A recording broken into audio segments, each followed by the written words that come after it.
Bonjour à tous et bienvenue à la 3e édition du Business Camp. Le Business Camp, c'est le rendez-vous annuel des acteurs de l'e-commerce français. C'est un événement qui est pensé par les e-commerçants pour les e-commerçants. Et pour cette 3e édition, nous nous retrouvons en plein cœur de Chambéry, en Savoie.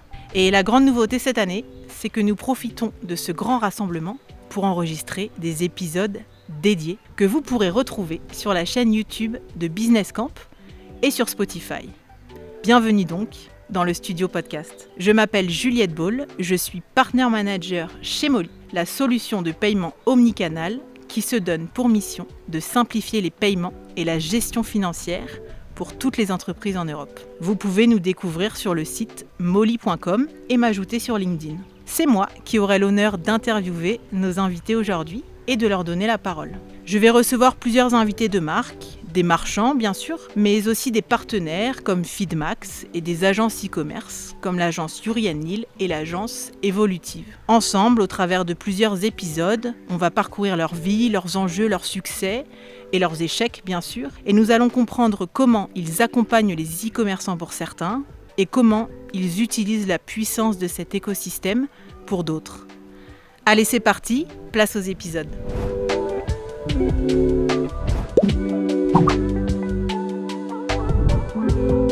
C'est pas notre première fois derrière un micro ensemble, mais c'est la première fois dans cette configuration. Je suis hyper contente de pouvoir lui tendre le tout premier micro du studio podcast by Molly. Aujourd'hui, on va parler de lui, de son parcours, de son entreprise bien sûr, et des problématiques qu'il rencontre au quotidien.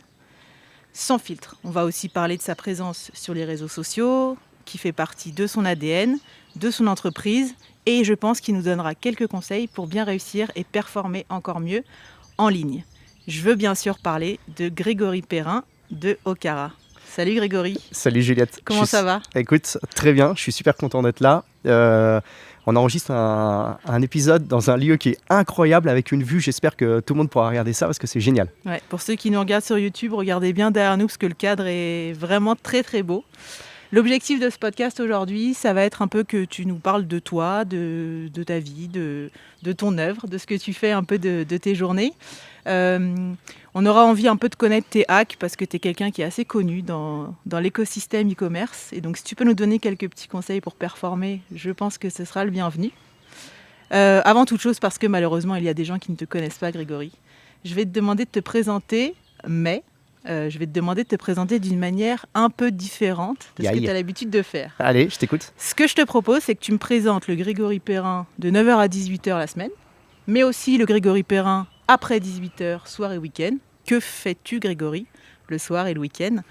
Et puis, parce que c'est un peu ma question que j'aime bien poser à tout le monde, raconte-moi ce que tu rêvais de faire quand tu étais petit. Ok, donc là on a 3 questions. 3 questions. 3 questions en 1. Alors, c'est parti. Alors, on va commencer par le Grégory d'Okara, donc celui de 9-18. En réalité, c'est plutôt 9-19, en réalité. Hein. J'ai pas osé te poser la question, je préfère rester sur un 9-18. Eh bien, écoute, de 9h à 19h, je suis cofondateur et directeur marketing de okara.com, qui est une bijouterie et horlogerie en ligne. On va fêter, là, dans quelques semaines, nos 15 ans d'existence, déjà. On vend principalement en ligne. On a une petite boutique à Paris. D'ailleurs, c'est pas une petite boutique, faut que j'arrête de dire ça. C'est une belle boutique à Paris. Mais on fait 96% de notre chiffre d'affaires en ligne. Donc on se considère, nous, comme étant pure player. Si tu veux quelques chiffres pour que tout le monde puisse situer, on fait 20 millions d'euros, on fait à peu près 7000 clients satisfaits chaque mois. Et en nombre de produits, on est à un peu plus de 30 000 montres et bijoux et on vend que des produits neufs. Okay. Alors ça, c'est moi, de 9h à 19h. T'as une équipe de combien de personnes ? Alors, en tout, on est un peu moins de 50 sur Okara et moi particulièrement, on est 7. Voilà, dans mon bureau, on est 7, marketing, et on a la DSI qui est dans notre bureau avec qui on partage plein de choses.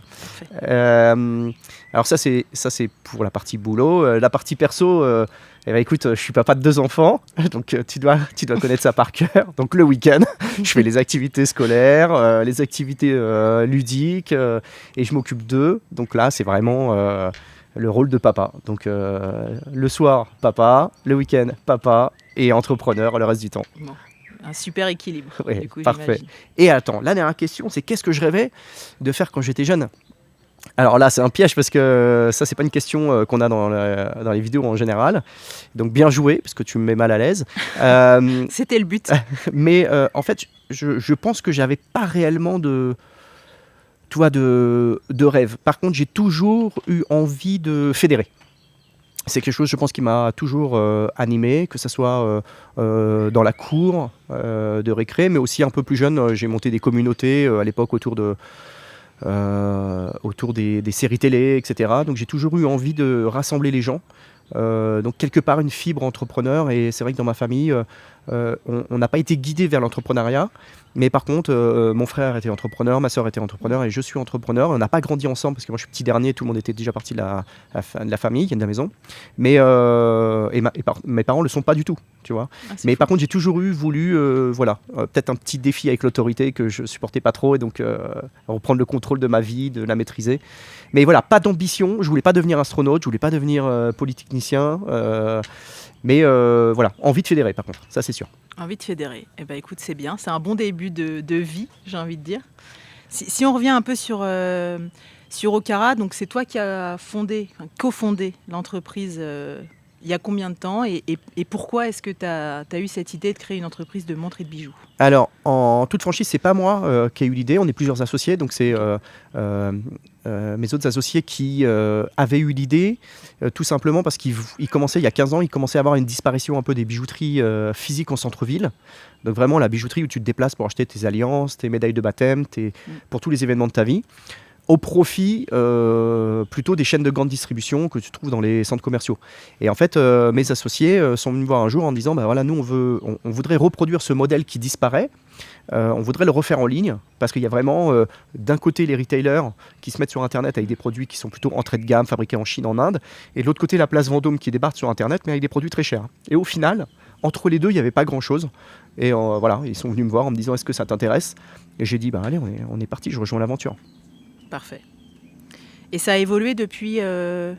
Du coup, j'ai pas 15 entendu ans. si tu m'as dit 15 ans. Ouais, Okay. 15 ans. Donc ça fait 15 ans que ça existe. J'imagine que tu avais un peu En fait, ça a été un déclic pour toi, cette envie de fédérer, cette envie de créer.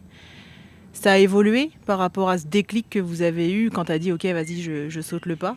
Ah bah, oui, c'est-à-dire que... Comment c'était un site e-commerce il y a 15 ans par rapport à aujourd'hui? Alors, les fondamentaux restent les mêmes. Okay. Hein, un site, des produits, un paiement en ligne, un bon référencement, de la bonne publicité, et puis on fait venir les gens. Ce qui a évolué, c'est qu'aujourd'hui, il faut être présent un peu partout si tu veux rayonner. Alors qu'avant, il suffisait d'être présent sur Google, en ads ou en naturel. Tu vois, c'était assez simple. Aujourd'hui, il faut aller à fond sur les réseaux sociaux, il faut aller sur les marketplaces, il faut aller être présent partout. Et c'est vrai que ça a complètement changé. Et puis ça va encore changer, puisque là, on voit que les ChatGPT, les LLM vont se mettre à référencer nos produits, à les vendre. On voit que les marketplaces sont de plus en plus hégémoniques. Donc il va y avoir une transformation du paysage e-commerce sur les 4-5 prochaines années. Donc est-ce qu'il y a eu des déclics? Non, ça a été naturel, tu vois. Okay. Mais par contre, là, on a une vraie accélération aujourd'hui, en ce moment, quoi. Ok, super. Tu parles de la marketplace qui va devenir de plus en plus hégémonique, etc. Est-ce que toi, tu as rencontré des moments de galère un peu dans les 15 dernières années, ou peut-être dans les 5 dernières années, justement, où tu n'étais pas prêt à un changement ça, un virage qu'il fallait prendre? Je pense que comme tout le monde, on n'était pas prêt au Covid. Oui. Alors, je vais peut-être anticiper, parce que généralement, quand on me dit est-ce que tu as un moment de galère, peu de temps après, on me dit c'est quoi ton meilleur moment.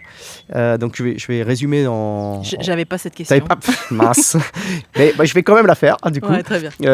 En fait, c'est un moment satisfaisant et un moment de galère, ça a été le Covid. C'est-à-dire qu'on découvrait une nouvelle façon de travailler, où on n'était pas prêt du tout, on ne faisait pas du tout télétravail. Certains des fournisseurs étaient fermés, il fallait s'organiser, on ne savait pas de quoi demain allait être fait, on avait peur pour le vie de nos salariés. Donc, ça a été une vraie galère. Par contre, ça a été un pur moment de plaisir pour nous e-commerçants, parce que finalement, les points physiques étaient fermés. 90% des bijouteries, horlogeries physiques ont fermé. Et nous, on était les seuls qui étaient restés ouverts.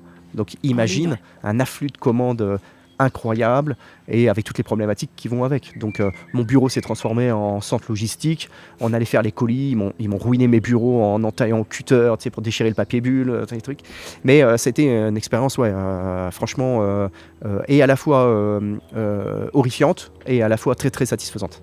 Et tu as vu derrière le Covid des modifications dans la manière de travailler, par exemple? Tu vois, est-ce que tu t'es dit, en fait, il y a des choses qu'on faisait mal avant et maintenant on les fait différemment? Est-ce que tu t'inspires un peu de ce que tu as appris de cette expérience, justement?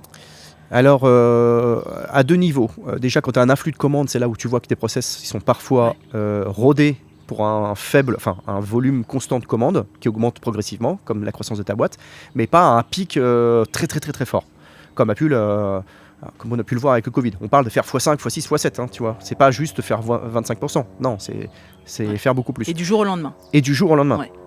Donc ça, première chose, revoir nos process en interne, etc. Et puis sur la purement administrative, c'est vrai qu'avant on faisait pas télétravail, on s'est mis à en faire. Il y a eu un avant, un après sur cette partie-là, surtout sur la nouvelle génération qui aujourd'hui veut faire que du télétravail. Donc on a dû modifier un petit peu notre façon de travailler, nos outils, faire confiance aux gens quand ils étaient en distanciel. Donc pour une boîte qui n'était pas du tout en remote, il a fallu qu'on apprenne.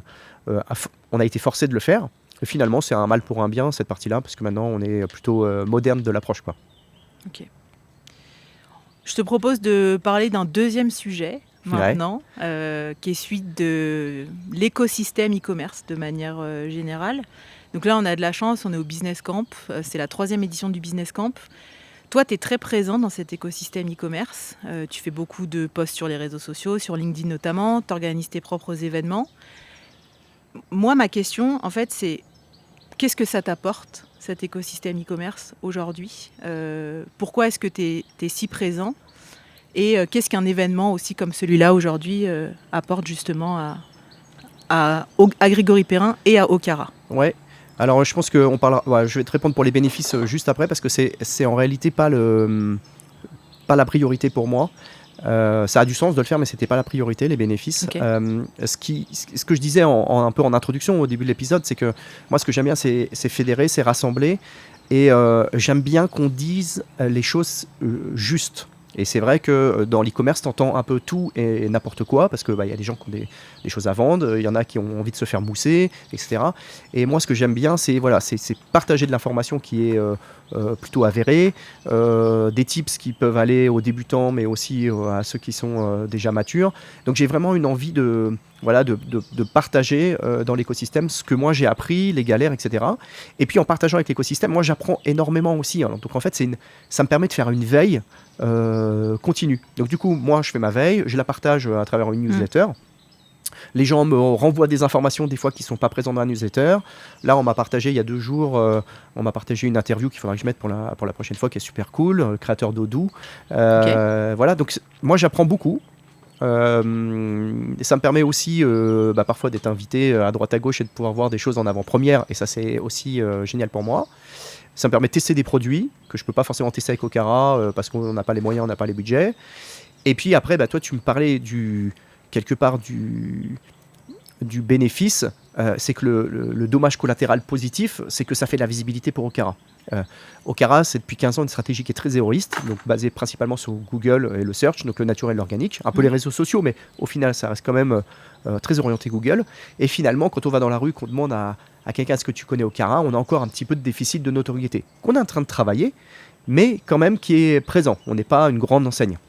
Et finalement, quand un fondateur ou un cofondateur prend la parole sur les réseaux, il expose aussi sa marque. Et toi, regarde, tu as une superbe montre. J'ai une superbe montre, voilà. Effectivement. Eh bien, tu vois, toi aussi, professionnel, tu dois aller acheter des montres. Et donc, finalement, ça me fait de la visibilité.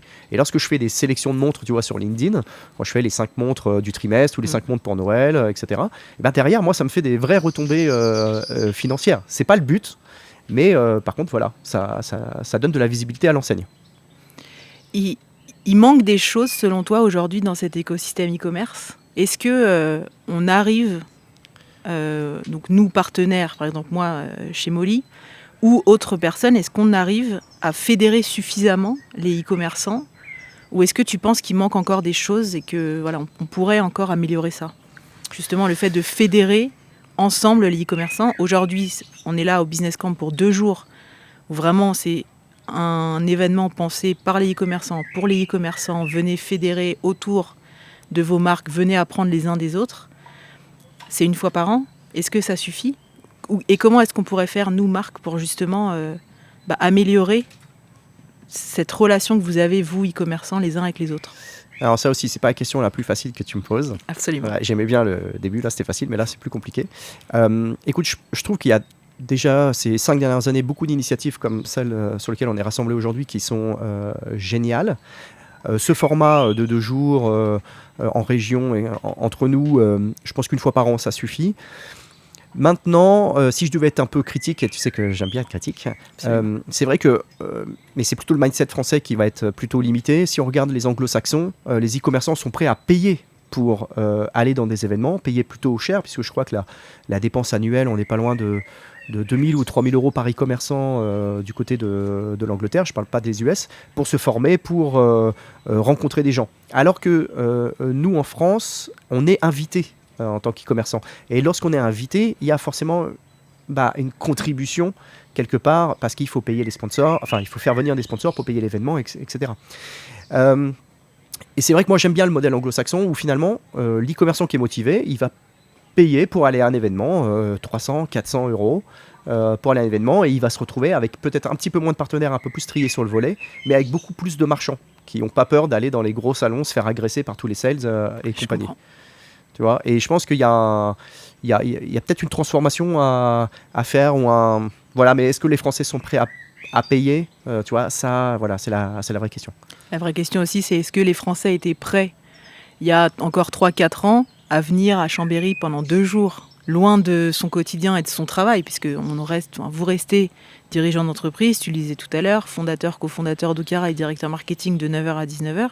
Là, tu prends 2 jours de ton temps parce que tu sais ce que ça va t'apporter, et tu sais que ça a une vraie valeur d'échanger avec des marchands, mais peut-être que pour d'autres e-commerçants, la promesse, elle n'est pas encore suffisamment claire pour se dire « Ah en plus, je vais devoir payer 300-400 euros pour pouvoir venir participer à un événement où je perds 2 jours de travail, etc. » Et donc, je pense qu'effectivement, il y a peut-être un mindset à changer auprès de ces marchands-là qui ne sont pas prêts à franchir le pas. Mais je note... faire payer les événements, je ne m'attendais pas à ça, mais ça me va très bien. Vraiment, il n'y a pas de souci. Et comme j'ai donné l'idée, et bien sûr, je reste invité partout. Évidemment. Toi, évidemment, tu resteras invité. Si on parle un peu e-commerce, si on continue de parler e-commerce, est-ce que toi, tu as des sujets sur Okara qui, selon toi, sont des vrais game changers que tu aurais mis en place récemment, soit via des partenaires, soit des hacks que tu as un peu mis en place et que tu voudrais nous partager? Alors, ce qui marche chez Okara marche pas forcément tu vois, chez tout le monde. Donc je pense que chaque levier a son utilité pour sa cible. J'ai plutôt parlé de ce que je vois sur le futur. Tu vois, on en a brièvement parlé là, il y a 3 minutes. Mais je pense que là, on va vivre une transformation où il y a des grosses annonces qui tombent là, que ce soit TikTok Shop, que ce soit Amazon Buy Me, que ce soit des CMS qui sont couplés à des LLM comme OpenAI pour avoir des réponses et des suggestions de produits. Là, je pense qu'il y a quelque chose qui se dessine. Et je ne vais pas parler des hacks du passé parce que je pense que ça sera obsolète dans les prochaines années. Mais je pense plutôt qu'il faut s'interroger sur comment je peux structurer ma donnée pour qu'elle soit bien lue par tous ces nouveaux outils qui arrivent, et surtout notamment les LLM. Parce qu'on voit quand même, la plus grosse c'est OpenAI, ChatGPT c'est 96% parmi toutes. Donc c'est gros. Est-ce que ça va concurrencer Google ? Là, c'est risible de le dire, puisqu'on parle de 2-3% pour l'instant. Mais dans 5 ans, ça peut faire beaucoup plus.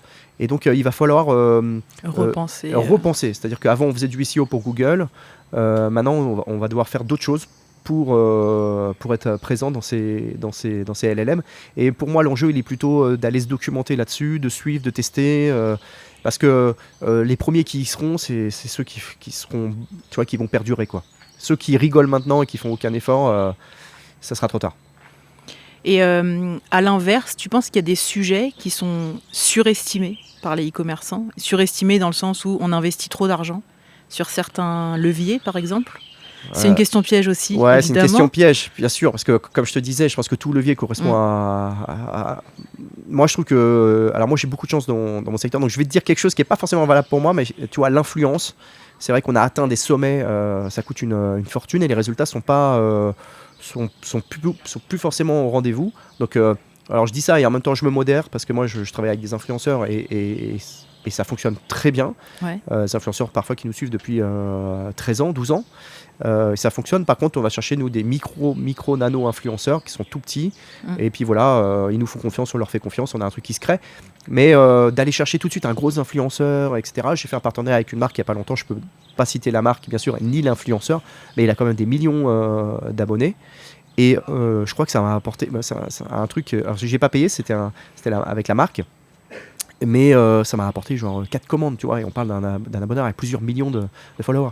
Donc je trouve que c'est un peu surcoté. Voilà. Okay. Oui, il faut très très bien choisir, prendre le temps de bien choisir. Le reste, la publicité méta, Insta, etc., et ben, quand tu as la bonne cible, ça peut très bien fonctionner. Le SEO, ça fonctionne toujours très bien. Amazon également.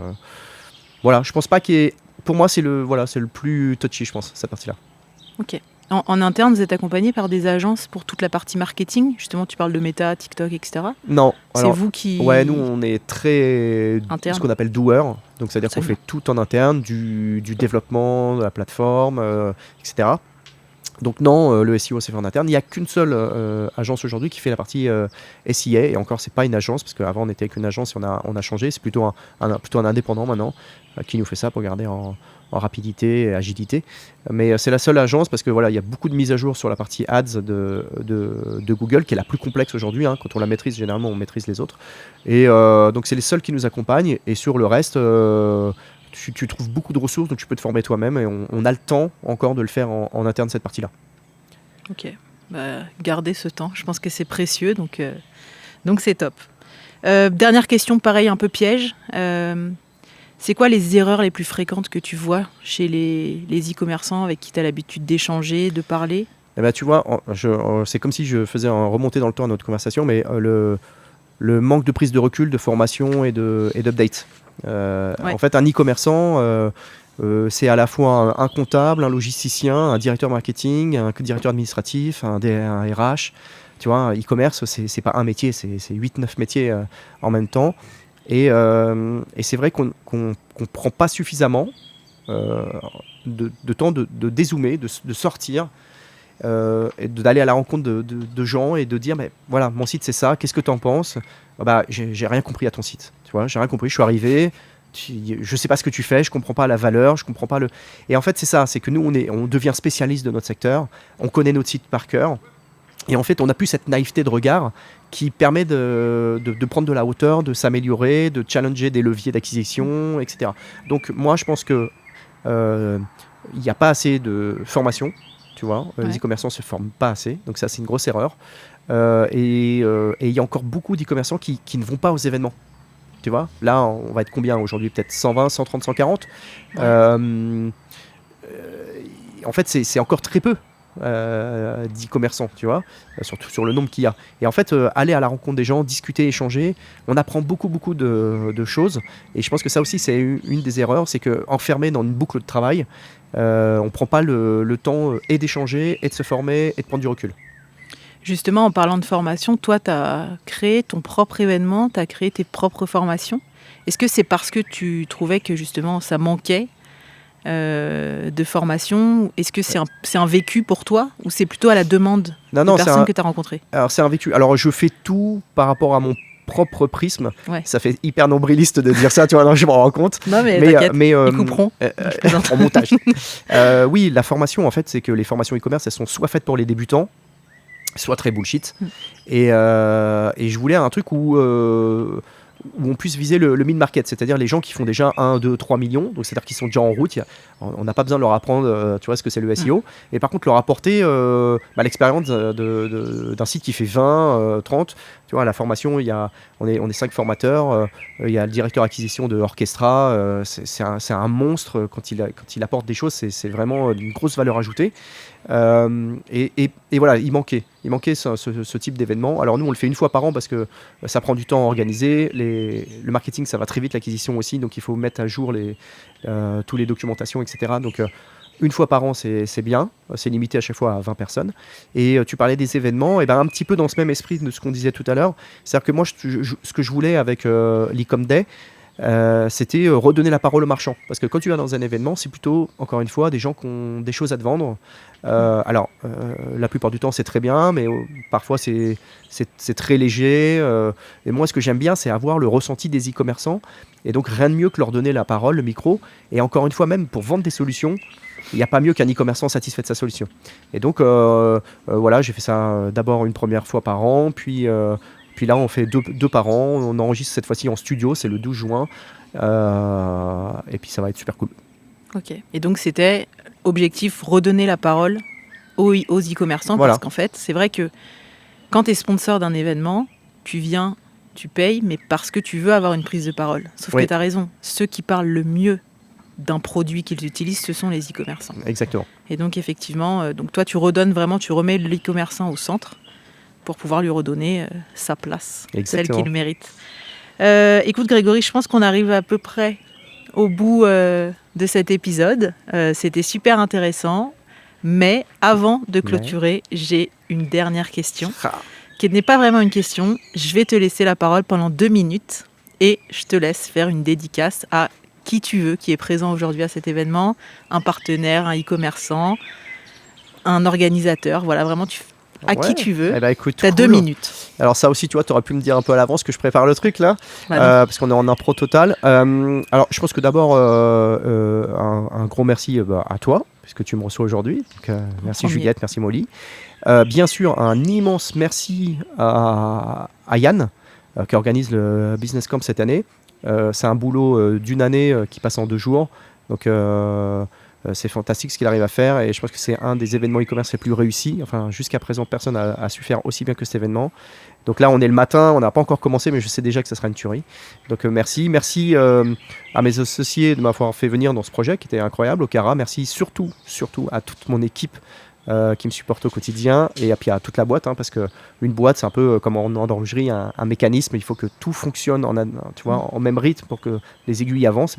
Finalement, un e-commerce, c'est à peu près ça aussi. Et puis, qui d'autre petite dédicace à Vincent, à Manu, à Samuel, à Cyril, à tous les copains e-commerçants qui vont regarder, j'espère, cet épisode et mettre plein de petits cœurs et de pouces bleus. Écoute, je pense qu'ils sont très contents d'être cités là, dans cet épisode à la fin. Donc oui, ils écouteront l'épisode. D'ailleurs, peut-être que je vais les interviewer eux aussi pour voir s'ils te citeront. Exactement. Grégory, un immense merci. La journée démarre. Donc écoute, on se retrouve tout à l'heure. À tout à l'heure, merci Juliette. Grégory. Ciao. Salut.